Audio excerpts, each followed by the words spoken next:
PC방 살인 사건 나흘 전인가 일어났죠. 지금 민심이 들끓고 있다. 왜 그런지 하나하나 좀 차근차근하게 보겠습니다. 홍순빈 아나운서, 먼저 이 사건이 어떤 사건이죠? 네, 한 30대 남성이 PC방에 들어서면서 자리가 더럽다면서 아르바이트생에게 항의를 하기 시작합니다. 이 아르바이트생은 죄송하다며 먼저 그 자리를 치워주는데요. 얼마 지나지 않아서 이 남성, 이번에는 대뜸 환불을 해달라고 해요. 예. 동생까지 데려와서 협박을 했다고 합니다. 자리를 치워달라고 하고 이후에 환불해달라고 그랬다. 그렇습니다. 예. 결국 이렇게 실랑이가 커지자 이 아르바이트생이 경찰에 신고를 하고 예. 이 경찰에 의해서 이 소동이 원만히 해결되는 듯 했습니다. 그리고 경찰이 떠났는데요.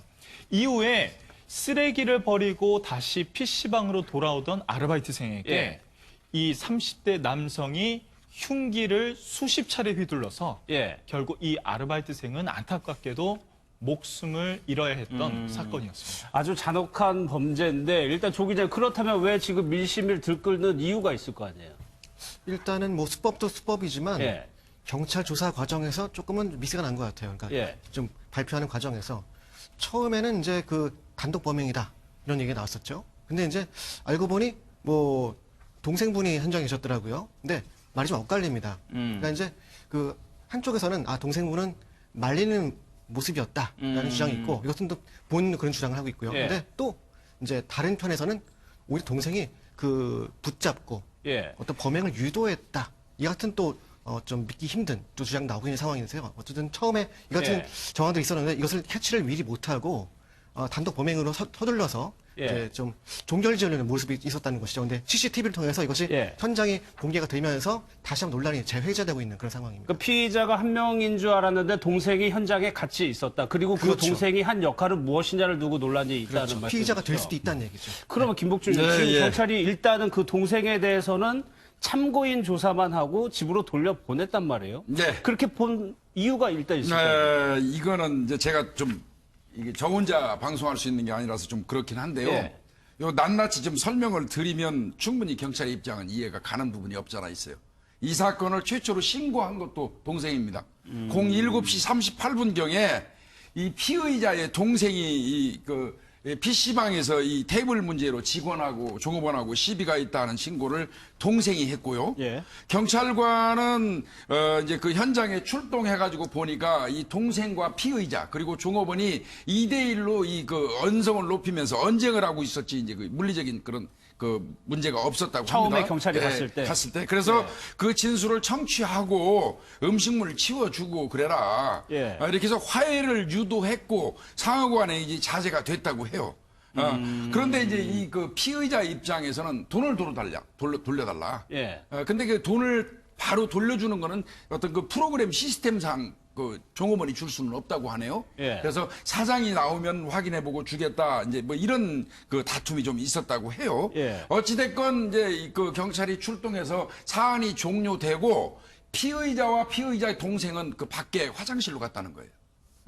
종료되고 화장실로 갔고, 화장실로 나간 다음에 동생은 거기 서 있고 바로 나왔다는 거예요. 화장실에서 한 2초 상간에. 예. 그리고 형은 엘리베이터를 타려다가 고장이 나 있으니까 그냥 걸어서 올라가고, 경찰이 바라볼 때 길 건너 집 쪽으로 그 형, 그러니까 예. 피의자죠. 그 사람이 건너가는 걸 보고 종료했다고 생각하고 돌아왔다고 합니다. 집 쪽으로 경찰은. 가는 것까지 확인하고 길을 건너가는 것까지 확인했다? 보고. 예. 그렇기 때문에 이 내용은 조금 이제 이 경찰이 이야기하는 거하고는 좀 다른 부분이 많이 아니, 근데 있습니다. 지금 논란이 되는 부분은 범행이 일어났을 그 상황에서 동생이 한 역할에 대해서 조금 그러니까 의구심이 이제 들거든요. 지금 이야기하는 거는 동생과 형이 공모해가지고 종업원을 공격했다고 지금 이야기하는 거 아닙니까? 예, 예. 근데 제가 말씀드렸잖아요.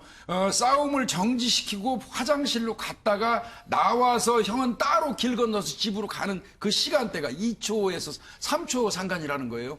공모할 수 있는 시간적인 여유가 없다는 것이죠. 아. 네, 그래서 공모 여부는 따질 수 없는 거고요. 예. 지금 이제 그 문제가 되는 거는 CCTV가 공개되면서 어느 일정 부분에 이 동생이 피해자의 허리를 잡고 있는 게 있어요. 네, 예.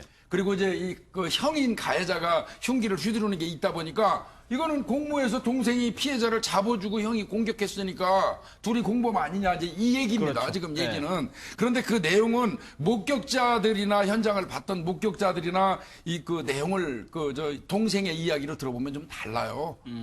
일단은 처음에 이 가해자하고 가해자 그러니까 형이죠. 형과 이 종업원이 처음에는 그 마주 붙었다는 겁니다. 싸웠다는 네, 거예요, 싸웠다는 서로. 거예요. 그런데 그때 흉기를 가지고 있는 걸 종업원은 모르고 붙었다는 거예요. 예. 그리고 동생도 그때까지는 그냥 서로 몸싸움인 걸로 알고 일단은 저 종업원을 허리를 잡아서 뜯어내려고 잡고 있는 상황이었는데 어느 순간 보니까 형이 흉기를 들고 이거를 행사하더라.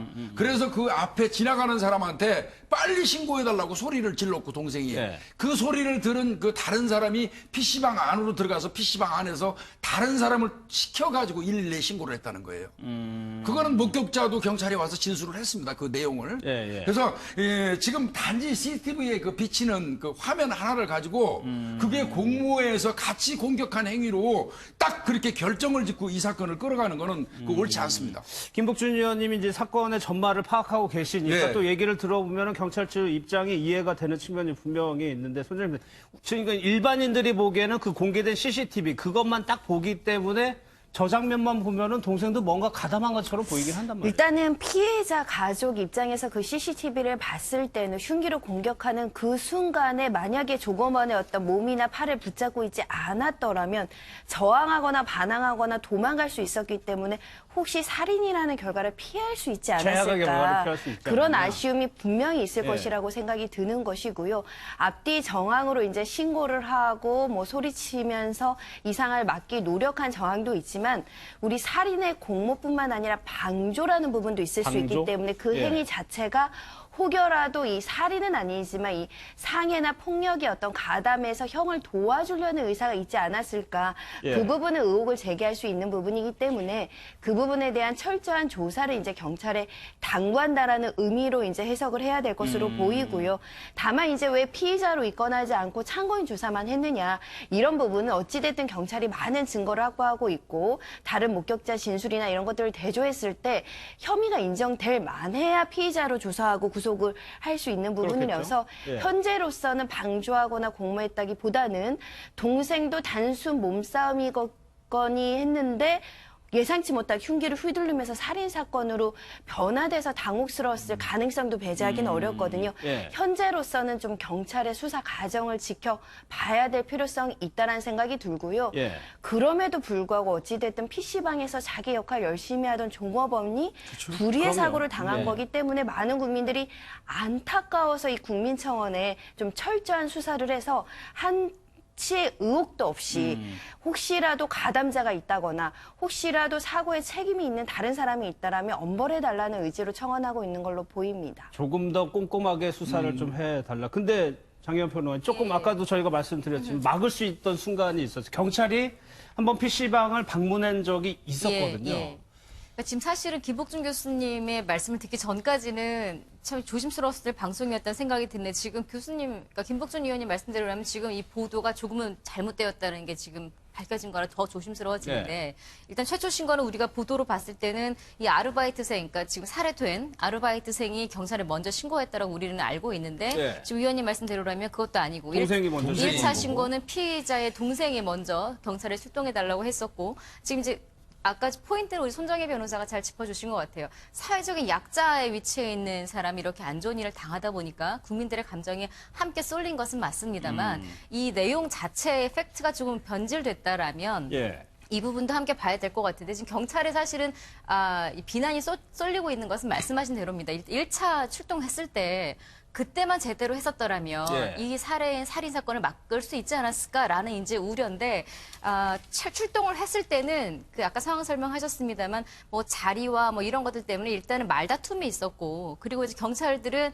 출동해서 이제 본인의 역할들은 사실은 다 한 거죠. 예. 다 말렸고 화해가 되는 집으로 듯 가는 했고. 것까지 지켜봤다라고 그렇죠. 문을 하면. 나가는 것까지 봤으니까요. 예. 근데 그 이후에 이제 다시 이런 일이 벌어졌기 때문에 일방적으로 경찰을 맹비난하는 것은 조금 지금 상황에서 좀 무리일 그러네. 건 같고요. 같아요. 다만 이 부분 정말 좀 더 우리가 지켜봐야 될 것 같아요. 그러니까 좀 예. 조사 내용을 좀 더 봐야 될 것 같은 필요성은 느껴집니다. 그러면 이 두 사람이 감정이 격해진 것이 한 번 경찰이 와가지고 화해를 했는데 그 네, 다음에 예. 돈을 환불해달라고 하는 데서 또 한 번 실랑이가 벌어진 아니 겁니다. 그렇지는 않습니다. 1차 이 시비가 됐을 때 그 자체에 이 동생하고 피의자가 PC방에 들어갔는데 형이 앉는 자리에 그 전 사람이 먹었던 음식물 찌꺼기가 있었다고 해요. 그걸 종업원을 불러서 치워달라 했는데 종업원이 조금 이제 뭐 다른 일도 바쁘다 보니까 좀 늦었던 것 같아요. 예, 예. 이제 그 부분 때문에 형이 화가 났고 그래서 동생과 같이 이 종업원한테 이제 찾아가서 종업원하고 시비가 된 거예요. 왜 이렇게 늦게 치워주냐. 그러니까 좀 퉁명스럽게 대답을 했다고 느낀 것 같습니다. 이 피의자 입장에서는 종업원이. 예. 그래서 이제 나 나갈 거니까 환불해줘. 돈 달라. 근데 이 PC방 구조가 그렇다고 그래요. 일단 그 돈을 내고 그 착석한 상태에서 돈을 돌려주려고 하면 사장이 승인을 해야 된다고 합니다. 그러니까 알바생이 할 수가 없는 예, 작업이라는 그래서 얘기죠. 이제 사장이 한 11시가 좀 돼야지 올 것 같으니까 그때 말씀드리고 돌려드리겠다. 이런 과정에 이제 시비가 있었고요. 이 부분 이제 이런 상황에서 이제 그 피의자의 동생이 7시 38분경에 이제 신고를 경찰에 했고요. 네. 경찰이 이제 바로 출동해서 가 보니까 그 2대1로 그러니까 형제와 그 종업원 그 둘이 그 언쟁을 하고는 있었지만 뭐 예. 물리적인 어떤 폭력 행사가 없는 그 평온한 상태의 언쟁이었다고 해요. 그래서 그러면 지금 상황에서 좀 여론이 이 정도가 되면 경찰이요 다시 한번 불러가지고 수사를 할 가능성은 있습니까? 동생은? 일단은 그 동생도 조사를 했습니다. 예. 피의자도 조사를 했고요. 동생도 그 연이어서 바로 조사를 했고, 예. 또 뭐 이를테면 그렇지 않습니까? 동생이 서로 뭐 같은 공범이고 공모를 했다 손 치더라도 동생의 입에서 뭐 같이 했다고 나오진 않겠죠. 이런 경우라면 경찰이 제3의 목격자의 진술을 통해서 확인하는 게 맞지 않겠습니까? 진술이나 다른 예. 증거를 가지고. 그래서 이제 그 주변에 있던 목격자를 대상으로 해서 조사를 했던 겁니다. 그런데 예. 그 목격자의 그 진술에 의하면 동생이 나름대로 자기의 형을 말리고 있는데 동생이 현저하게 형보다 힘이 붙이더라. 힘이 붙여가지고 어렵더라. 또 그때 동생이 이 목격자를 보고 좀 같이 좀 말려달라고 이야기를 했는데 그 목격자는 너무 무섭더라. 흉기를 들고 있는 게. 네. 그래서 같이 말리지 못하고 자기는 PC방에 들어가서 다른 사람한테 신고해달라고 부탁을 했다. 그 부분 조금 좀 마음이 불편하다. 예. 이런 그 목격자의 진술이 있었습니다. 알겠습니다. 그런데 손정혜 변호사 지금 피의자가요 우울증이 있었다는 또 보도도 있었어요. 또 그러다 보니까 또 감경되는 거 아니냐 또 그런 얘기도 나오거든요. 피해자 가족들은 혹시 우울증 때문에 형이 감경되거나 심신미약 주장이 받아들여서 감형을 받을까봐 좀 걱정이 된다라는 예. 취지로 국민청원 그래도 그 의견을 표명을 했는데요. 단순한 우울증만으로 판단 능력이 미숙하거나 미약하다라고 판단하기는 어렵습니다. 왜냐하면 우울증을 겪는다고 하더라도 사람을 해친다거나 흉기로 사람을 찌르는 것은 잘못된다. 불법이다, 범죄다 이것을 충분히 인식하고 그렇죠. 예. 제어할 수 있었기 때문에 우울증만으로는 안 되고 법원의 어떤 정신감정 절차에서 이런 판단 능력이 굉장히 현저하게 낮다. 예. 또는 요즘에 문제되는 것이 조현병이라든가 기타의 정신적인 질환으로 정상적인 판단 능력이 아니었다. 이런 결과가 있지 않는 한 10년 동안 우울증 약을 복용한 것만으로는 선처받기에는 조금 어렵지 않을까 생각이 듭니다. 알겠습니다. 경찰이 이 사람이 우울증 약을 복용했던 사실을 알게 된 거는요. 파출소의 범행이 끝나고 난 다음에 연행돼서 검거해가지고 대의적으로 검거했지 않습니까? 검거하고 파출소에 데려와서 조사를 하는데 이 피의자의 아버지가 와가지고 그때 비로소 정신병력에 대해서 이야기를 했다고 그래요. 아버지가. 그래서 이제 그때 알게 됐다고 그러는데 뭐 이 사건은 그렇습니다. 뭐 이후 야를 먹느라고 이 피의자의 행위를 뭐 이건 뭐 진짜 엄벌에 처해야 되고요. 지금 그 피상적으로는 그 CCTV에 어찌됐건 피해자를 잡고 있는 그 형은 공격하고 있고 동생이 피의자를 이 허리춤이라든지 잡고 있는 게 보이니까 그 국민들의 입장에서는 당연히 왜 그 공격하는 자기 형은 못 말리고 피해자를 잡고 있느냐. 그러니까 저거 공모하거나 공범 아니냐 이렇게 충분히 인식할 수 있어요. 그 부분에 대한 경찰의 명쾌한 어떤 이거 해석 예. 그리고 이 진상을 국민들한테 밝혀야 할 의무는 있습니다. 그렇지만 이제 뭐 1차 출동해서 그 과정, 집에까지 길을 건너서 돌아가는 걸 보고 1차 경찰관이 이제 종결하고 간 거 이런 행위에 대해서는 예. 뭐 시비거리가 돼서는 안 될 것 같습니다. 알겠습니다. 결국 고개 숙인 비리 유치원 저번에 사과를 한 것도 아니었죠. 손정혜 변호사 다시 사과를 했나요? 네, 그러면? 그렇습니다. 학부모들이 각종의 어떤 해명을 요구했었던 원장이 뒤늦게야 학부모들에게 이제 고개를 숙이면서 잘못했다, 잘못을 시인을 했는데요. 예. 동탄의 모 유치원입니다. 학부모 200여 명이 모인 자리에서 두 아들과 함께 이 비리 아들과? 유치원으로 지목된 이 사실에 대해서 고개를 숙였고요.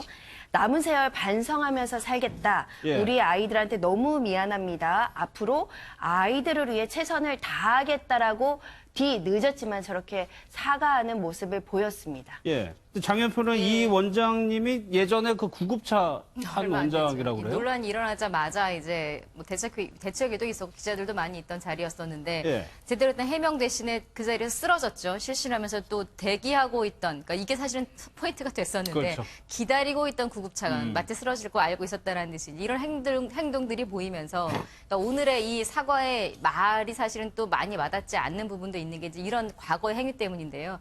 본인이 이렇게 지금은 사과를 하고 있지만 문제가 되는 것들, 예를 들어서 명품백을 샀다. 이런 부분에 대해서도 내가 쓰려고 한 게 아니라 몇 년 동안 일해준 부원장을 위해서 선물을 한 것이다. 그리고 뭐 성인용품 구입했다는 내용도 상당히 문제가 예, 됐었는데 예. 그거는 아들이 한 것이다. 뭐 사실은 그러니까 다 이 가방은 내 거 아니고 성인용품도 내가 산 게 아니 다 내가 아니라는 지금 변명을 하고 있는 상황이거든요. 이게 사실이든 아니든지 간에 어쨌든 공금을 이렇게 썼다라는 것, 그러니까 예. 이렇게 써서는 안 될 비용을 썼다라는 사실은 변함이 없음에도 예, 불구하고 이제 이런 이야기들을 하고 있다는 것 자체가 진심 어린 반성을 하고 있는 분이 맞을까라는 이제 의혹을 사면서 예. 아직도 이제 사람들의 분노는 쉽게 가라앉지는 않고 있는 상황입니다. 그런데 손정혜 변호사 이런 사건이 터지면 아이들, 그러니까 결국에는 유치원이 파행으로 운영이 된다거나 문제가 생긴다고 하면 결국에는 피해를 보는 게 아이들인 게 걱정이 되는 거잖아요, 지금. 네, 그렇습니다. 이 유치원 같은 경우는 수년간 7억 원의 어떤 금액을 부적정하게 집행을 했다. 그럼 7억 원이라는 금액이 다른 용도로 사용됐으면 그 상당하는 금액이 아이들한테 어떤 교육의 혜택이 와야 되는데 못 왔으니까 결국 아이들의 피해가 발생할 수밖에 없는 상황이고요. 그래서 학부모들이 지금 대책위원회까지 꾸려서 앞으로는 이런 상황을 개선해달라고 지금 목소리를 높이고 있는 상황인데 예. 구체적으로 일단 국가회계 시스템이 에듀파인을 도입해달라고 주장을 하고 있고요. 투명하게 회계 관리를 해달라는 겁니다. 아이들을 위해서 쓸 돈을 다른 데 유용하지 않도록 해달라는 것이고요. 특히 그 다음에 문제 개선 사항으로 이야기를 한 것이 뭐냐면 식자재 업품에 대한 계약을 해지해달라. 왜냐하면 기존의 업체에 급식 비리 문제가 있지 않습니까? 부실 급식에 대한 우려를 불식하고자 이 업체는 해지하고 새롭게 공개 채용해서 적정한 절차에 의해서 좋은 그 급식 업체가 들어올 수 있도록 해달라는 요구이고요. 예. 그리고 두 아들이 유치원에 근무를 한다고 합니다. 상당한 급여를 받고 있다라고 하는데 그 중에 한 명을 행정 전문가로 대체해달라고 지금 주장을 하고 있는데 예. 이에 우리 학부모들이 참 현명하고 냉정하게 문제를 잘 해결한다라고 생각이 드는 게 이 문제가 전국적으로 문제가 지적이 되면서 이 유치원이 폐업할 수도 있다. 이런 문제점이 지적됐는데 학부모 입장에서는 혹여라도 이런 비리 문제 때문에 갑자기 이 유치원이 문을 닫았을 경우 네. 아이들이 아이들은 어떻게 오히려 피해를 받고 학부모들이 특히 맞벌이 부부들이 굉장히 피해를 입을 여지가 있지 않겠습니까? 예. 그래서 무조건 이 비리 원장 처벌하고 폐업하는 게 능사가 아니다. 이런 여러 가지 합리적인 개선책으로 앞으로 그 변화된 모습을 보여달라고 요구를 하면서 혹여라도 폐업하거나 전국에 또 다른 비리 유치원으로 지목된 유치원이 갑자기 폐업으로 인해서 더 큰 피해가 양산되지 않도록 예. 단체 행동을 자제하겠다. 예. 이렇게 지금 이야기하고 있는 것을 봐서는 이 전국의 많은 학부모들을 대표해서 굉장히 합리적으로 문제를 해결하는 모습을 보이고 있고 이게 결부돼서 그 한국유치원총연합회도 합리적으로 이렇게 예. 현명하게 문제를 풀어가기를 바라고 있습니다. 아까 그 학부모 얘기 인터뷰를 보면 일하는 사람 엄마 입장에서 유치원이 폐업이 되면은 그 상황이 너무 두렵다. 저 얘기가 어떤 얘기인지 정말 일하면서 아이를 키워보시는 분들은 너무 잘 아실 것 같은데 정말 두려운 일입니다. 그런데 이 문제가 좀 다른 문제로 또 이동하는 듯한 모습도 보이고 있습니다. 한국유치원총연합회가 기자회견을 열고 제 입장을 냈는데 그 입장을 좀 한번 들어보겠습니다. 아이들한테 가장 좋은 교육을 제공하기 위해서 필요한 모든 노력을 다하겠습니다. 다만 여러분들이 우리를 봐주시고 우리가 잘못했는 부분이 있다 하면 엄격하게 꾸짖고 나무라시되 만약에 잘못이 아니라 이게 정치적인 의도라든지 사립유치원을 제대로 이해하지 못한 그런 가운데 나온 부당한 보도나 정치적인 행위라면 여러분들이 고쳐주시고 여러분들이 말려주시기 바랍니다. 근본적으로 사립유치원하고 공립유치원하고는 많은 차이가 있습니다. 그 많은 차이 부분이 지금 하나도 반영이 안 돼 있거든요. 그래서 그 부분에 대해서 제대로 돼 있어야만이, 회계가 제대로 돼 있어야만이 우리가 거기에 맞춰서 예산의 집행이라든지 지출을 제대로 할 수 있고, 따라서 그렇게 돼야만이 모든 게 정상화될 수 있다, 이렇게 생각합니다. 김복준 의원, 네, 잘못은 인정하고 개선해 나가겠지만 억울한 부분도 분명히 있다는 이런 주장인 것 같아요. 그러니까 몇 가지 이야기가 있네요. 보니까 이 일반적으로 이제 사립 유치원에 대한 이해 부족을 좀 지적하고 있는 것 같아요. 예. 그리고 이제 그래서 사립 유치원에 대한 이해가 부족하다 보니까 언론에서 부당하게 이제 이 어떤 그 편파 보도를 하는 것 같다. 그리고 이제 인식의 문제이겠지만요. 예. 어떤 자신들의 이 잘못된 부분을 이번에 이제 박용진 의원이 그렇죠. 사실 뭐 기여한 바 있잖아요. 그러다 보니까 이걸 어떤 정치적인 행위로 보는 그 시각이 있는 것 같습니다. 근데 저는 이런 식으로 이 해결을 하는 게 맞지 않다고 생각이 돼요. 어찌됐건 이유를 막론하고 예산이 그 남용되고 전용되는 그런 부분은 명백히 드러난 거 아니겠어요? 예. 교육부의 감사에 의해서. 그렇다고 하면 그 부분에 대한 어떤 먼저 성찰이 있어야 되고요. 그렇죠. 예. 그 이후에 이제 이 사립유치원의 어떤 특수한 어떤 그 문제점이라든지 또 개선해야 될 어떤 대책 같은 거를 요구하는 게 맞죠. 지금 상황에서는 자신들의 이야기를 할 때는 아니라고 봅니다. 또 한 가지- 어쨌거나 개선에 집중해야 그렇죠. 되는 시기다. 또 한 가지 저는 저 인터뷰 내용에서 조금 이렇게 귀 기울여 들어진 게, 처음에 이제 반성으로 시작하고 차라리 그냥 개선하겠다로 끝났으면 좀 좋았을 그렇죠. 거라는 아쉬움이 남는 게 뭐냐면, 앞에는 죄송합니다이지만 뒤에 가서는 계속 이게 정치적으로 이용당하고 있는 것과 부당한 보도, 예를 들어 이제 언론사에서 조금 이거를 과장해서 잘 모르면서 사립과 공립이 어떤 차이인지도 모르면서 왜곡된 보도를 하고 있다는 식의 일종의 변명인지 해명인지 모르는 설명을 좀 덧붙이고 있거든요. 예. 근데 문제는 뭐냐 하면, 많은 국민들이 혹은 유치원을 보내본 학부모들이 이 뉴스를 보고 그래 저거 좀 정치적으로 너무 왜곡하는 거 아니라는 공감을 샀더라면 이렇게 일이 커지지 않았을 거예요. 그런데 아마 유치원을 보내거나 뭐 보내려고 준비를 하는 모든 분들은 어느 정도 저 부분에 대해서 좀 같이 의구심을 갖고 있기 때문에 일이 예. 이렇게 커진 거거든요. 그래서 그 부분을 단순히 정치적인 어떤 문제로 몰아가거나 그렇죠. 왜곡된 예. 보도로 몰아가기에는 다소 조금 해명이 좀 안타깝다는 생각도 듭니다. 예, 이 내용을 공개한 박용진 의원이 그런데 이쪽 비대위가 구성이 됐는데 소송을 준비하고 있다라고 얘기를 하고 있네요. 이 내용도 좀 한번 들어보겠습니다. 그분도 비대위로 구성하시면서 박용진에게 소송 검토하고 있다 이렇게 밝히셨더라고요. 올 것이 왔구나 이런 생각을 하고 있는데요. 교육부와 교육청 관료들에게도 다시 한번 경고합니다. 지금이라도 빨리 대안 마련하고 사태 수습하기 위해서 앞장서고 노력해 주십시오. 절대 눈 가리고 아웅 할 생각하지 마셨으면 좋겠습니다. 제가 다른 국면으로 펼쳐지고 있다는 것이 손정겸에서 굉장히 의미 있는 거를 밝혔음에도 불구하고 지금 결과적으로 박용진 의원은 상당히 곤란한 처지로 빠져들 수가 있는 그러니까 거예요. 이렇게 실명 공개를 한 부분이 명예훼손이다라고 집단적으로 어떤 국내 3대 로펌 중에 한 로펌을 선임해서 손해배상 청구와 명예훼손에 대해서 책임을 묻는 법적인 절차를 진행하겠다라고 지금 알려지고 있기 때문에 박용진 의원 입장에서는 조금 부담스러울 수 있습니다. 소송뿐만 아니라 이제 정치적으로 유권자들의 어떤 표나 이런 것들까지 고려해야 되는 국회의원 입장에서는 조금 압박감을 느낄 수도 있는데 예. 저는 이렇게 생각합니다. 박용진 의원이 이 문제를 제기한 것이 한유총에 어떤 감정이 있다거나 아니면 또는 정치적으로 이것을 활용해서 본인의 입지를 강화시키려는 보다도 공공의 이익으로 이것을 밝혔다고 한다면 예. 우리 명예훼손죄도 공공의 이익을 목적으로 진실한 사실을 알렸을 땐 처벌할 수 없도록 되어 있거든요. 그런 부분들을 좀 한유총에서 깊이 좀 고려를 해주셨으면 좋겠고, 이것뿐만 아니라 모 언론사를 상대로도 손해배상과 정정보도, 반란보도 청구도 준비 중에 있다라고 들었습니다. 예. 저는 이렇게 소송과 어떤 반론보도의 방식보다는 아까 말씀하신 국립과 사립은 좀 차이가 있다. 예. 근데 국민들이 잘 이해를 못할 수도 있잖아요. 그리고 한유총이 정확하게 이 문제를 어떻게 해결하는 입장인지를 조금 더 자세하게 국민들한테 알려주셨으면 좋겠습니다. 차라리 반론 보도 형식보다는 토론회를 개최해서 이 토론회를 전 국민이 볼 수 있도록 왜 이런 문제가 시작이 됐고 사립 유치원의 특성이 무엇인지 네. 무엇이 억울한지를 좀 토론회 과정에서 국민들이 알 수 있게끔 해서 해결책을 같이 도모하는 것이 필요하지 이 문제를 제기한 국회의원한테 소송을 제기한다고 해서 문제가 해결되는 것은 아니라고 생각이 들고요. 예. 실제로 계속적으로 후속 보도가 나오고 있는데 한유총의 그 임원들, 간부들, 특히 전국의 16곳의 시도 지회장이 운영하는 유치원 감사 결과도 발표가 됐습니다. 예.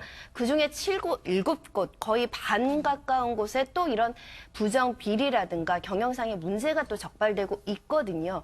그럼 이렇게 현존하는 문제에 대해서 이 문제를 대중하게 공개한 것이 법적인 책임이 문제가 있는 것인지 이런 문제가 있는 것이 문제이신지 먼저 순위를 우열 순위를 가름해서 문제가 있는 곳은 내부적으로도 자정 능력을 통해서 한유총이 노력하고 있는 걸 국민한테 설득해야 되거든요. 좀 우선순위에 따라서 법적인 조치를 하셔야 되지 않을까 생각이 듭니다. 그러니까 손정혜 변호사님이 말씀해 주신 한유총의 주요 임원이 운영하는 유치원의 감사에서 굉장히 적발이 많이 됐어요. 그럼 장혜원 변호사 지금 국감 진행 중이잖아요. 그렇습니다. 그러면 증인으로 불러가지고 그 얘기를 한번 들어보고 한유총도 뭐 억울한 게 있으면 얘기를 하고 그럴 필요가 있지 그렇습니다. 않을까요? 그래서 박용진 의원이 좀 전에 되게 강력한 이제 자기 입장 표명을 했잖아요. 그래서 아예 국감장이 한유총 간부, 좀 전에 우리 인터뷰 봤던 이덕선 비대위원장을 증인으로 신청할 수 있도록 간사들에게 협의를 요청한다라는 발표를 했어요. 근데 이 자리에 예를 들어서 이덕선 비대위원장이 나와서 이야기를 한다면 그래요. 국민들이 다 이제 시원하게 볼 수가 있겠죠. 근데 만약에 여기에 불출석하겠다라고 한다면 혹은 증인으로 채택이 안 될 경우도 있습니다만 이러면 또 이제 진실 공방이 이어질 텐데 아까 박용진 의원 얘기 중에 교육부와 교육청 관료들에게도 다시 한번 경고한다는 말이 있었어요. 이게 뭐냐 하면 시도교육청이 뭐 유치원이나 이런 곳들 이제 쭉 비리나 이런 것들을 감시해서 적발이 되면 원래는 징계 내역이 유치원 알림이 사이트라는 곳에 공개가 되게 되어 있어요. 그럼 이제 학부모들이 그런 것들을 볼 수 있고 이 유치원이 이런 곳이구나 알 수가 있게 되어 있는데 문제는 교육부 장관 하위 규정으로 유치원 정보 공시 지침을 좀 무력화하는 이런 일이 있었기 때문에 혹시 유치원과 교육청 간의 어떤 유착 관계가 있는 게 아니냐 여기까지 지금 박용진 의원은 의혹 제기를 하고 있는 거거든요. 이 부분부터 확실하게 좀 밝혀라 이렇게. 그래서 이번 사건은 지금 딱 손 변호사 말씀대로 이거라고 얘기하면 그거 아닙니다라고 하는 것보다는 사실은 이런 거예요라고 이제 하나하나 공개를 하면서 차라리 그렇게 의혹을 만약에 의혹이라면 그러니까 비리가 아닌데 비리라고 몰려가는 게 억울하다라면 좀 투명하게 오히려 공개하는 것이 필요하지 이건 억울합니다라는 것들은 사실은 설득을 얻기에는 다소 지금은 무리가 있는 상황인 것 같습니다. 사립유치원의 문제점이 이제 명명백백하게 어떤 경우는 뭐 전체는 아니지만 드러났지 않습니까? 그럼에도 불구하고 사립유치원 쪽에서 각종 뭐 이야기를 하고 항의를 하는 이유는요. 제가 볼 때는 나름대로의 어떤 그 이유가 있는데 그 이유 자체를 이제 없앨 수 있도록 국가가 노력을 해야 돼요. 그래서 국공립 유치원에 깔아뒀던 그 예산 그 편성 그 프로그램 에듀파인이죠. 뭐 이런 거를 도입한다든지 아니면 뭐 사립 유치원만 따로 쓸 수 있는 그런 그 프로그램을 개발해서 배포한다든지 그리고 이제 이 법적으로 꼭 하나 고쳐야 될 게 있어요. 지금 이 누리과정에서 연 1년에 아마 2조 가량 들 겁니다. 이 지급하는 돈이 그 돈을 이제 그 지급을 하면서 이게 과연 지원금이냐 국가에서 주는 게 지원금이냐 아니면 보조금이냐의 문제가 있어요. 지원금 같으면은 어떻게 보면은 이 받은 그 유치원에서 임의로 사용이 가능할 수도 있어요. 그렇지만 만약에 보조금이라는 그 성격을 띠고 나간다고 그러면 보조금 관리에 관한 그 법이 있거든요. 보조금은 보조금의 목적에 맞게 예산을 편성하고 쓰도록 항목이 아주 세세하게 규정돼 있어요. 따라서 보조금은 또 이 사후 감시 체계가 작동할 수밖에 없어요.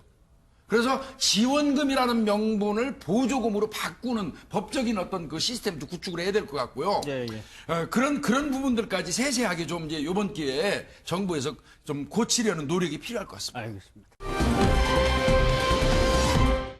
성매매 업소 출입을 기록을 확인해주는 사이트가 있었는데 그게 이제 유흥탐정이라는 사이트였는데 그 운영자가 체포가 됐나 봐요. 체포가 됐죠? 네, 유흥탐정이라는 이제 사이트가 있었어요. 그게 인터넷 뭐냐- 사이트요? 그죠. 예. 인터넷 사이트가 뭐냐면 이제 배우자나 친구, 주로 여성들이 이용을 했는데 자신의 남자친구나 남성들이 성매매 업소를 출입하거나 어떤 이런 것들을 했을 때 이 정보를 알려주겠다라는 사이트가 생겼습니다. 개설이 됐고 이제 실제로 여성들이 이제 여기에서 뭐 이렇게 조회를 해 보니까 자기 남자친구나 남편이 실제로 성매매 업소를 드나들었다라는 이제 결과를 통보받기도 하고요. 예. 근데 이게 쉽게 운영이 됐던 게 처음에는 3만 원, 5만 원 정도 이제 의뢰비를 이제 의뢰비 용도로 탐정이니까 이제 의뢰비로 주고 내 남자친구나 남편의 전화번호를 넘기면 이제 그 사람들이 이 전화번호를 조회를 해가지고 그래 당신 남성이 여기 드나들었습니다. 이제 예. 이렇게 알려주는 거였어요. 그래서 이게 왜 불법이냐 이제 이런 이야기들도 있었는데 문제는 유흥업소에 드나들고 이런 것들을 어떻게 이렇게 잘 알겠습니까? 아무리 탐정이라도 그러다 보니까 그 과정에서 불법적으로 개인 정보를 넘겨받은 이런 것들이 이제 쭉 밝혀지게 되면서 결국은 경찰에 잡히게 됐습니다. 예. 경찰 얘기하고요. 이 피의자 인터뷰가 준비되어 있습니다. 어떤 내용인지 좀 볼까요? 이 시인은 유흥업소에 종사한 경력이 있고 유흥업소 아가씨들을 상대로 탐문도 하고 접근도 하고 많은 정보를 수집해서 거기에 범행에 이용했던 것입니다. 방송을 통해서 수사가 된다는 것을 알고 있었습니다. 이에 겁을 먹고 잠시 접었다가 나중에 다시 하기로 마음먹고 기다리던 중에 모방 범죄로 한 3-4곳이 더 발견이 되었습니다. 이에 따라서 수사는 진행을 계속할 것입니다. 그 분들의 정보가 나온 거에 대해서는 제가 뭐라고 할 말이 없지만 어찌됐건 타인의 정보를 제가 그렇게 조회를 해서 다른 사람에게 알려줬다라는 거에 대한 부분에 대해서는 굉장히 잘못했다고 생각하고 잡긴 잡았는데 여론은 싸늘하다. 일단 그 얘기를 좀 들어보죠. 조 기자, 왜 여론이 싸늘한 거예요? 잘 잡았는데? 뭐 일단은 뭐 지금 보도에 나왔지만 네. 지금 이제 어쨌든 결과적으로 여성들 입장에서는 뭐 속 시원한 일을 해준 거예요. 법적으로는 문제가 될 수 있겠지만. 저 인터넷 사이트가? 그렇죠. 왜냐하면 의심되는 남편, 뭐 남자친구의 과거 행적을 이렇게 발본색을 할 수 있으니까 이제 바람피는 현장을 또 이제 근거로 삼을 수도 있고요. 근데 네. 이제 지금 나오는 것이 이것을 공개한 자체가 문제가 되고 있지 않습니까? 그러니까 타인의 어떠한 신상 정보, 어떤 전화번호 이런 네. 것들이 함부로 누출시켰다. 여기에 포커스를 맞추기 때문에 오히려 여성들 입장에서 의뢰했던 의뢰인 입장에서는 결과적으로 이게 아닌데라면서 정반대 방향을 흘러가고 있으니 사실 중요한 것은 여성 입장에서는 성매수자거든요. 네. 성매수한 사람들을 좀 처벌하고 싶다 이런 심리가 있을 텐데 거꾸로 이제 이것을 오픈한 당사자에게 어떤 처벌 여부가 좀 몰아지고 있으니까 여기에 대해서 좀 분개하는 분들이 많이 계신 것 같더라고요. 그런데 잘못한 혐의점이 있으면 잡긴 잡아요. 그래도 여성분들 입장에서는 우리를 위해서 이런 프로도 있으면 좋겠다 이런 생각은 할지 몰라도 예. 그건 절대 아니죠. 그건 절대 아니죠. 어떤 경우라도 이 개인의 정보를 이 부정 취득하게 되면 개인정보보호법에 걸리게 되고요. 예. 정통방법에 의해서도 이 타인 비밀 침해죄로 해서 이게 아마 5년 이하 5천만 원 이하의 벌금 양 두 법이 다 그럴 겁니다. 그런데요. 이 사람이 취득한 이 전화번호 한 1,800만 개 정도?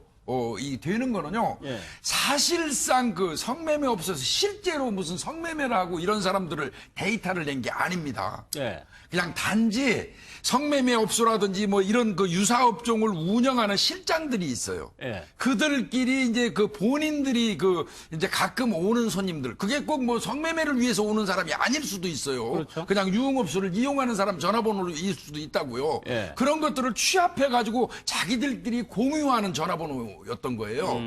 그리고 거기에 더 나가서 이제 이 대한민국 경찰관들도 전화번호가 많이 있죠. 왜 그러냐면 성매매 관련돼서는 경찰관들이 함정 수사를 좀 하거든요. 그러니까 아마 경찰관들 전화번호도 또 이 나름대로 데이터베이스에 해가지고 같이 가지고 있었나 보더라고요. 이제 그런 내용이니까 여기에 뭐 이 내용이 나온다 해가지고 그 남성이 반드시 무슨 성매매를 했다 뭐 이런 걸로 단정 짓는 거는 좀 예. 무리예요. 경찰이 이거 이제 검거하는데 상당히 애를 먹은 것 같은데요. 일단은 이 사람들을 이제 그 돈 받으면서 한 3만 원에서 5만 원 받았잖아요. 예. 그래서 입금 계좌를 좀 추적을 했고요. 그것도 몇 단계 건너서 했다고 해요. 예. 그리고 이제 또 자기들 사이트를 광고하느라고 다른 사이트에다가 이 광고 글을 올렸잖아요. 예. 그 광고 글 올린 그 아이디를 추적해가지고 이 경찰이 이 검거를 했다고 합니다. 그래서 상당히 좀 시간이 소요된 것 같습니다. 예. 그런데 손정혜 변호사님, 사실 성매매 업소에 대한 처벌이 약한 거 아니냐는 여론은 있거든요. 그러니까 실제로 이게 이제 개인정보나 정보통신망법으로 위반해서 이렇게 개인정보를 수집해서 알려주는 건데 예. 근본 원인이 성매매가 불법이고 그렇죠. 범죄잖아요. 네. 근데 실제로 적발되는 건수나 그 처벌되는 걸 보면 굉장히 미비하다 보니 우리나라에서 성매매가 근절이 안 되고 또 우후죽순 성매매 업소들이 또 부당한 이득을 많이 취득하니 이 탈법적인 방법으로 여성들 또는 가족들이 나의 남자친구 또는 가족들의 성매매 이력을 조회하고자 이런 걸 하는 걸로 봐서는 경찰에서 이 처벌이나 이런 것들을 강력하게 해줬으면 여성들이 굳이 이런 여러 가지 방법을 동원하지 않았을 텐데라는 아쉬움도 있어서 그래서 분위기가 싸한 것이 아닌가. 왜냐하면 이 사람은 불법적이고 범죄를 저지르긴 했지만 또 일부는 또 공공의 목적이 있지 않느냐. 또 이런 생각을 하시는 분들이 있어서 결국 경찰에서 철저하게 이 조직적으로 성매매 업소를 차려서 너무나 많은 이득을 취득해서 세금도 내지 않는 성매매 업주들도 처벌하고 이 매수하는 사람들도 적절하게 처벌해서 이 성매매로 인한 사회적인 폐단을 끊어야 된다. 예. 그래야 이런 사이트도 안 생긴다. 이런 생각이 듭니다. 알겠습니다. 구하라에 이어 낸시랭도 이 문제로 논란을 일고 있습니다. 근데 조강혜영 기자님, 지금 구하라 씨하고 전 남자친구가 조사를 받았어요, 간밤에? 네, 어제 이제 그 출두를 해서요, 대질 신문을 받았죠, 조사를. 양상방이 지금 주간 엇갈리고 있는데, 구하라 씨 같은 경우에는 쌍방 폭행이다라는 주장이고요. 이제 예. 헤어지자는 최모 씨는 아니다, 일방적으로 맞았다라고 평행선을 달리고 있습니다. 이제 입건된 내용은 쌍방 폭행인데 어쨌든 양측의 주장이 대치되고 있기 때문에 이제 조사할 필요가 있고요. 두 번째는 이제 협박 문제인데 예. 구하라 씨는 이제 그 소위 보복성 성관계 동영상을 이 남자친구가 자신에게 이제 건네면서 이것을 사실 위협을 가했다는 주장을 펴고 그렇죠. 있는데 그래서 고소를 예. 했습니다. 이제 이에 대한 조사가 이루어지는데 이 남자친구는 다른 얘기예요. 그렇지 않고 영상을 찍은 당사자가 내가 아닌 구하라 너다. 네가 찍었으니 네가 해결해라. 라는 식으로 그냥 줬다는 얘기죠. 예. 그리고 이제 영상을 유포하거나 제3자에게 주지 않았기 때문에 실제로 이 같은 범죄를 저지르지 않았고 의도가 없었기 때문에 결코 아니다라는 평행선을 달고 있기 때문에 이번 예. 조사를 통해서 누구의 말이 진실인지를 가리는 어떤 조사가 이루어진 것으로 보여집니다. 두 사람 간의 진술이 엇갈리는 게 그 협박 여부인데 그 영상을 보내면서 협박을 받았다라고 구하라 씨는 얘기하고 그렇습니다. 전 남친은 아니다라고 얘기하고 있는 그러니까 상황이에요. 왕진진 씨, 뭐 전준주 씨인가요? 네. 이게 본명이 전준주인가요? 전준주. 거기는 낸시랭이고 지금 구하라 씨. 예. 아니, 이거 예, 구하라. 예, 예. 뭐 비슷한 맥락이에요. 이거 맞아요. 비슷한 예, 맥락인데, 예, 예. 이거 이제 대질조사, 죄송합니다. 이거 제가 잠깐 착각을 했습니다. 예. 대질조사 관련돼가지고 하는 거는 어차피 대질조사는요, 경찰관을 가운데 두고 양 당사자가 서로의 싸움을 하는 거예요. 다만 직접적으로 싸움을 공박을 주고받는 게 아니고요. 경찰관을 통해서 반박을 하는 거예요. 그러면 이제 경찰관은 중간에서 양 당사자의 이야기를 담으면서 누가 거짓말한지를 이제 그 중간에 밝히는 역할을 하는 게 이제 이 경찰이거든요. 근데 사실 대질 신문을 하다 보면요. 나름대로 어느 적정한 순간 무협 영화에서 한 5합이 왔다 갔다 3합이 왔다 갔다 뭐 이런 얘기 하지 않습니까? 공방전을 얘기하는 건데요. 일정한 시간대가 되면 그 민감한 부분에서 경찰이 감잡을 수 있는 부분들이 많이 있는 게 이 대질 조사의 어떤 효력 같은 겁니다. 두 사람을 두고 질문을 해보면은 경찰이 얘기를 듣는 과정에서 어느 정도 감이 잡힌다는 얘기예요. 그런데 이제 구하라 씨 동영상 같은 경우는요. 예. 이제 그 얘기 아닙니까? 이제 그 결국 최 씨 얘기는 헤어지는 마당이기 때문에 내가 소유하고 있던 그 동영상을 다 돌려주는 의미로 그러니까 내가 정리하는 보내준 차원에서 거다. 보냈다. 예. 근데 이제 그게 30초짜리 하나, 8초짜리 분량 2개 아닙니까? 20분 간격으로 보냈어요. 그런데 이제 그 구하라 씨는 그걸 보면서 이제 이건 이 동영상을 믿기로 한 협박이라고 인식을 했다는 거잖아요. 예. 근데 제가 생각할 때는요, 제가 수사관 입장이라면 헤어지는 마당에 구태여 자기가 삭제하면 고만이지 그거 필요 없으니까 네가 도로 가져라 하고 보낼 필요가 있을까요? 그 부분은 어떠한 형태로간 일반인의 상식에서 어떤 기초한다면 예. 최 씨가 결코 유리하지는 않을 걸로 보입니다. 뭐 물건을 돌려주는 것도 아니고 그렇죠. 일단 그렇게 주장을 하고 있는데 지금 말씀하신 낸시랭도 이 부분에 대해서 지금 인터뷰를 하고 있어요. 협박을 당했다는 건데 그 내용도 한번 좀 들어보겠습니다. 그동안 남편에 대해서 의심스러웠던 부분들에 대해 제가 이렇게 질문하거나요. 예. 이야기를 꺼내게 될 때마다 처음에는 저한테 이렇게 윽박 지르거나 물건을 던지기 시작하더니 점점 진실이 밝혀지고 민낯이 드러나게 될 때마다 그 폭력성이 자꾸 강해져서요. 그 폭행의 시작이 남편 지인들이 있는 자리에서도 제 얼굴을 때렸고 이후 점점 심해져서 집안에 감금 폭행까지 이어져 반복됐습니다. 한 번은 이렇게 되게 심하게 집안에 몇 시간에 걸쳐서 감금 폭행을 당해서 얼굴이 선풍기같이 부었었고요. 예. 온몸이 시커먼 멍으로 뒤덮여서 이때가 여름이었기 때문에 예. 가릴 수도 없고 이렇게 뭐 모자나 선글라스로도 해결될 수 없는 그런 상태였어요. 그래서 거의 한 2주 동안 예. 집에서 뭐 밖을 나갈 수도 없었습니다. 이거 유포하면 뭐 너는 너의 생명 뭐 연예인으로서의 생명 어떻게 될 거다 이런 협박도 있었어요? 뭐 나는 뭐 징역살이 하면 상관없지만 이미 징역을 오래 살았었기 때문에 예전에 너는 이제 팝 아티스트로서 10년, 20년, 40년 네 인생은 끝이다 뭐 이런 식으로 협박 같은 문자들을 계속 보내왔죠.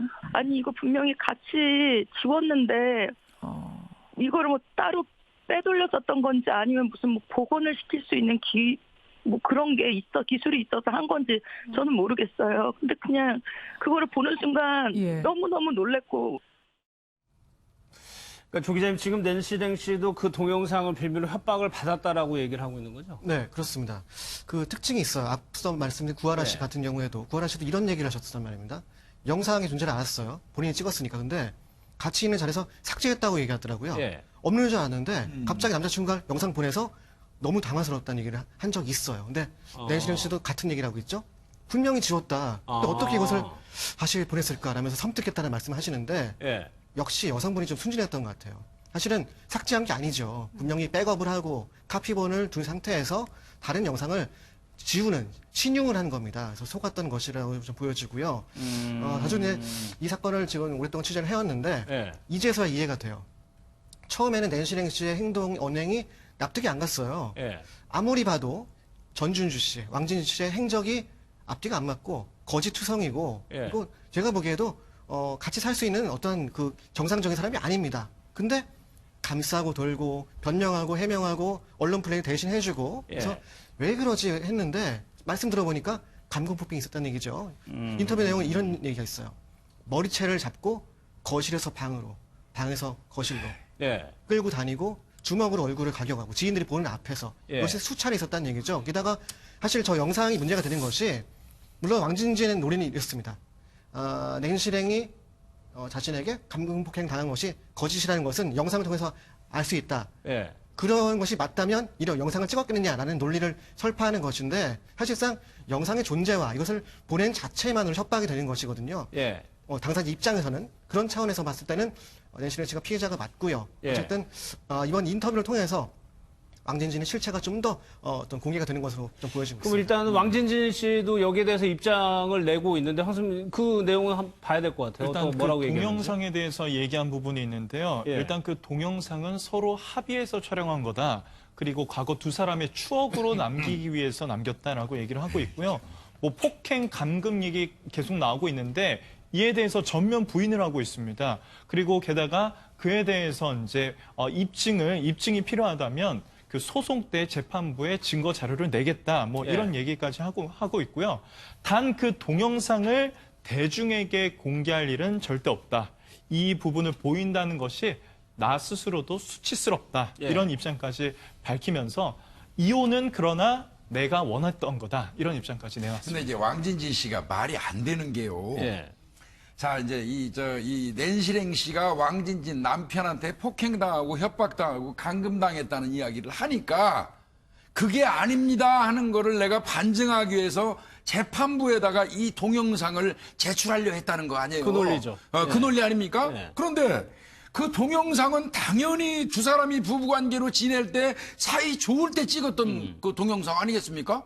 그거야 지극히 사이 좋을 때 찍은 거죠. 그거를 재판부에 제출해가지고 이렇게 사이가 좋은데 예. 내가 협박했겠습니까 하고 얘기한다는 건 말이 안 되죠. 그거는. 예. 그러니까 일단 그거는 시기를 확인해 그럼요. 봐야 되는 네. 문제인데 이 부분을 좀 판단할 수 있는 근거가 장기영 평론가님 문자 메시지가 어느 정도 공개가 됐단 말이에요. 영상을 보낼 시점에서의 문자 메시지. 맞아요. 거기서 뭐라고 얘기하고 있어요? 그러니까 언론에서 표현할 수 있는 내용만 조금 하자라면 말씀하신 대로 아까 그 두 사람만의 어떤 성행위 같은 것들이 있는 동영상을 보내면서 파일만 네. 있는 게 아니라 저기 캡처된 사진이 같이 있으니까 누가 봐도 이 사진만 보면 이 동영상이 어떤 내용이 들어있겠구나. 그렇죠. 둘째 사랑을 나누는 이런 거였겠죠. 이제 그런 영상을 보내면서 어디서 주제 파악도 못하며 진실을 운운하느냐. 상습적인 폭력 등을 가했다는 사람과 이런 행위가 가능할까라고 이제 본인은 이런 거죠. 너가 문제 삼았어. 난 이거를 증거로 내세우면서 반박할 수 있다라는 이 얘기를 한 거고 이 자체가 낸시랭 씨 입장에서는 어떤 협박으로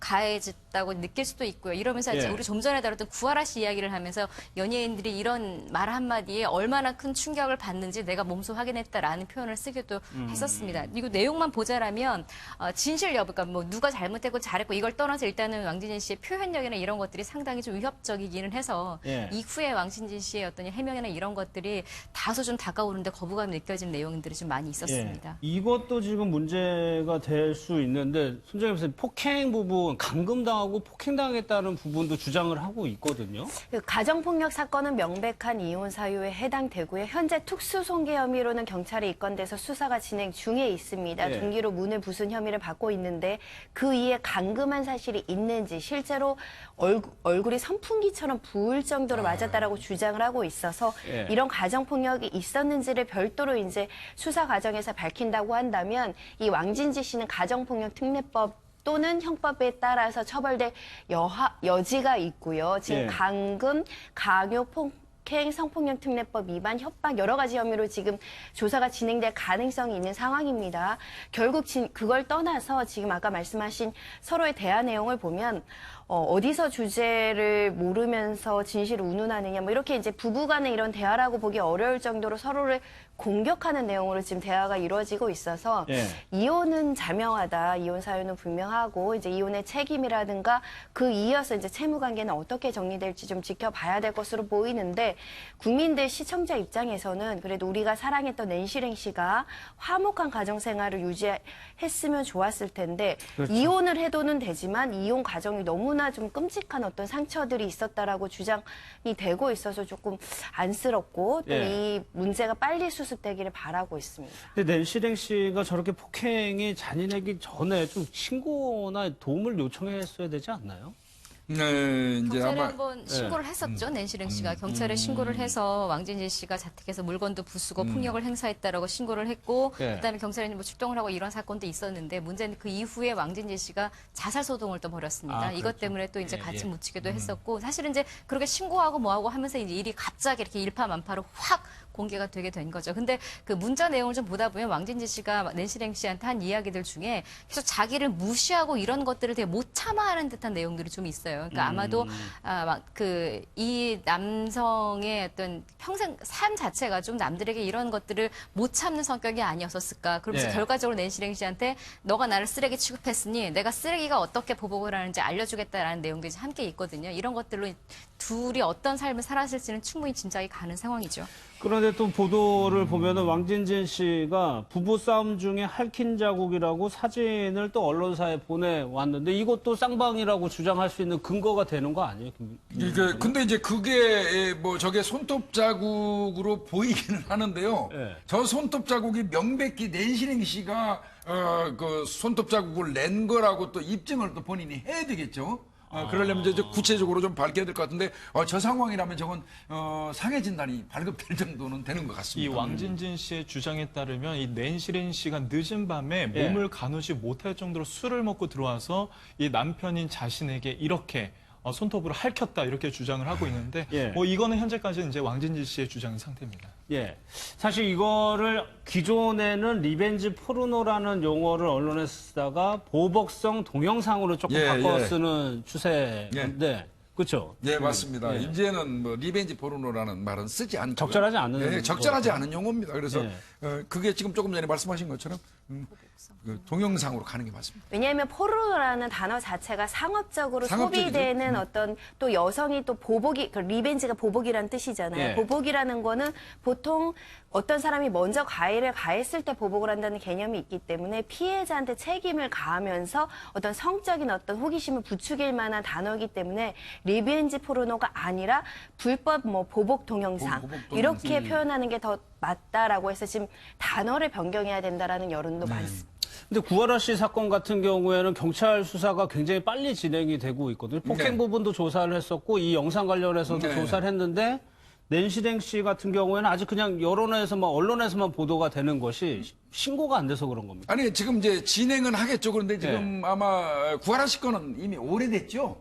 그러다 보니까 이제 일정한 틀에 의해서 진행이 되는 것 같고요. 낸시랭 씨 지금 사건도 지금 뭐 이게 사회의 이목을 또 집중시키는 사안이 되지 않겠어요? 예. 그러니까 아마 경찰이 최대한 신속하게 수사에 착수해서 뭐 필요하다면 대질 조사 아니면 더 나아가서는 뭐 거짓말 탐지기 조사까지 할 겁니다.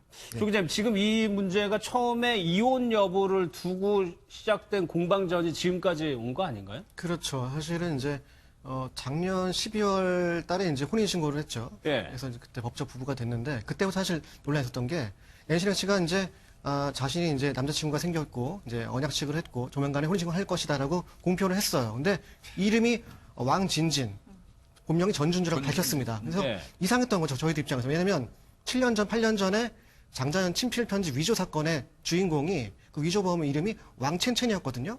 당시 저도 취재를 했었는데 그때도 이 본명이 전준주였어요. 그래서 이상하다 했었는데 저한테 제보가 왔거든요. 예. 그래서 제가 보도를 했었는데 제 기사는 많이 좀 가감됐습니다. 왜냐하면 당시 제보자가 너무 두려웠다고 호소를 해서 많이 좀 갈라치기를 했습니다. 그래서 사실은 절반 정도가 보도가 됐는데 어쨌든 핵심적인 얘기는 이거예요. 과거에 그 거짓말했던 그 위조범 왕첸첸 왕진진이 지금 낸시령과 결혼하려 한다. 이것을 막아달라. 이제 왜 이런 제보를 했냐면 예. 제보자가 아는 여성분이 왕진진과 또 사실은 관계에 있었던 여성입니다. 예. 그러니까 왕진진 씨가 이제 2013년에 출소를 해서 사실관계에 있었던 여성이 있었는데 이 여성과 또 결별을 하고 그 과정에 난시현 씨가 다시 재결합을 된 그런 케이스예요. 그런 좀 전력이 있었다는 말씀이시죠? 알겠습니다.